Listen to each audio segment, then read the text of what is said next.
बघा, एक रक्कम सरळ व्याजावर 3 वर्षात 1016 रुपये आणि 7 वर्षात 1304 रुपये होते. तर ती रक्कम आणि व्याजदर माहीत करा. ती रक्कम म्हणजे इथं आम्हाला मुद्दल विचारली लेकरांनो आणि व्याजदर विचारला. मुद्दल आणि व्याजदर विचारला. आता हे काढायचा कसा? अशा पद्धतीचे अनेक प्रश्न, व्याजदर काढणे, मुद्दल काढणे, या माझ्या प्लेलिस्ट मध्ये अवेलेबल आहेत. वाटल्यास सर्च करा, शोधा. तुम्ही नुसत्या प्लेलिस्टचं नाव लिहिलं व्याजदर काढणे, गुगलवर सर्च केलं, लगेच वाक्सर मिळून जातात आणि त्याच्यामध्ये अशा पद्धतीचे वेगळ्या वेगळ्या घटकाचे शेकडो प्रश्न सुद्धा तुम्हाला सराव म्हणून उपलब्ध होतात. लक्ष द्या. वाक्सरच्या चॅनलवर नेमका फायदा काय बाबा? माझ्या अभिमानानं किंवा अतिशयोक्ती, माझं बोलणं अभिमान किंवा अतिशयोक्ती ठरू नये लेकरांनो. कुठल्याच पुस्तकामध्ये अशा पद्धतीचे दर्जेदार प्रश्न तुम्हाला मिळणार नाहीत. मग आता ह्या चॅनलवर असे वैविध्यपूर्ण वेगवेगळ्या टाईपचे प्रश्न, ते सुद्धा बेस्ट ते टॉप अशा पद्धतीचे उपलब्ध कसे बाबा? वाक्सर कुठून आणता तुम्ही हे प्रश्न? अशा बऱ्याच कॉमेंट येतात. माझा कॉम्पिटेटिव्ह एक्झाम ग्रुप आहे लेकरांनो, त्यामध्ये महाराष्ट्रभरातील तमाम जिल्ह्यातले लेकर आहेत.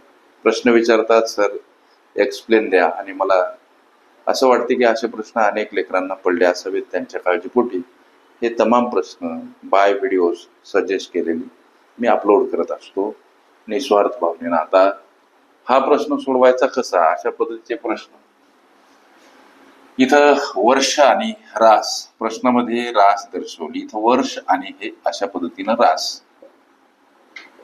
बघा, एका रकमेची 7 वर्षात रास व्हावं लागली 1304 लेकरांनो, लक्ष द्या. आणि 3 वर्षात रास व्हावं लागली 1016. 3 वर्षात रास व्हावं लागली 1016. मग करायचं काय? फक्त वजाबाकी. इथं वजा चिन्ह, 7तून 3 गेले 4, हे वर्ष आहे. आणि ही वजाबाकी येते लेकरांनो 288. वाटल्यास करून पहा. याचा अर्थ असा, 4 वर्षाचं व्याज, 4 वर्षाचं व्याज किती हो? तर 288 रुपये. मग आता एका वर्षाचं व्याज किती हा प्रश्न मनाशी करा. एका वर्षाचं व्याज, एका वर्षाचं व्याज काय बाबा? त्यासाठी 288 हे 4 वर्षाचं व्याज आहे. हा जेव्हा तुम्ही भाग द्याल तेव्हा 72 न जातो. म्हणजे एका वर्षाचं व्याज किती? 72 रुपये. तुमच्या गोष्टी लक्षात येत असतील. यातलं एक कुठलंही प्रकरण घ्या, 3 वर्षात रक्कम 1016 रुपये होते. प्रश्नामध्ये मुद्दल किती हा एक प्रश्न आहे. म्हणून 3 वर्षाचं व्याज किती बाबा हा प्रश्न आम्ही मनाशी विचारला पाहिजे. 3 वर्षाचं व्याज किती? एका वर्षाचं जर 72 होते तर 3 वर्षाचं किती? हा गुणाकार करा. 3 दोन्ही 6 आणि 3 7 21, 216 रुपये. मग 3 वर्षात रक्कम 1016 व्हायला लागली. मुद्दल किती? हा जो तुमचा पहिला प्रश्न आहे, मुद्दल किती?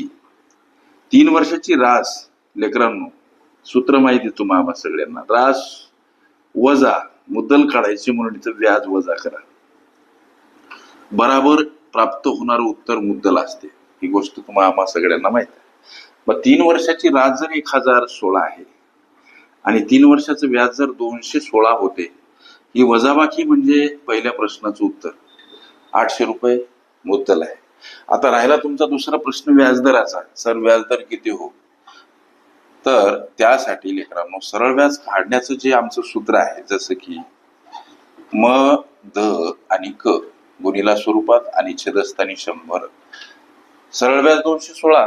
लक्ष द्या, 3 वर्षाचं हे सरळ व्याजाच्या रकान्यात मांडा.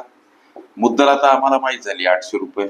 मग 800 दर काढायचा, हा शब्द दर असाच राहू द्या. हे 3 वर्षाचं मॅटर यूज करून आम्ही विचारल्या 2 प्रश्नाची उत्तर शोधत आहोत.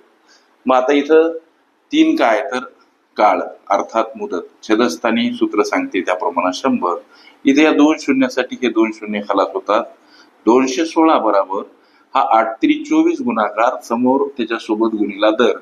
216 कडे अर्थात येताना 24 भागीला, समोर हा दर. का मांडायचे 24 भागीला? तर संख्या परस्पर विरुद्ध बाजूने जाताना एखाद्या पदासोबत गुणिला असेल, भागीला मांडा. भागीला असेल गुणीला मांडा, अवशेषस्थानी असेल छेदस्थानी मांडा, अधिक असेल वजा, वजा असेल अधिक मांडा. हे प्रत्येक प्रश्नासोबत असलेले काही गणितीय गुणधर्म, गृहितिका आम्ही पक्के लक्षात ठेवले पाहिजे. आता हा जेव्हा तुम्ही भाग द्याल तेव्हा 9 न जातो, याचा अर्थ 9% हे तुमच्या दुसऱ्या प्रश्नाचं उत्तर.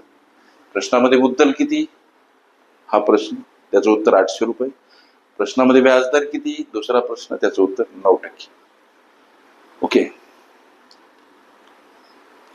मुद्दल काढणे, व्याजदर काढणे ह्या माझ्या प्लेलिस्ट अवश्य बघा. त्यामध्ये विविध स्पर्धकांनी विविध अंगांनी विचारल्या संभाव्य अशा असंख्य प्रश्नांचा सराव तुम्हाला करता येईल.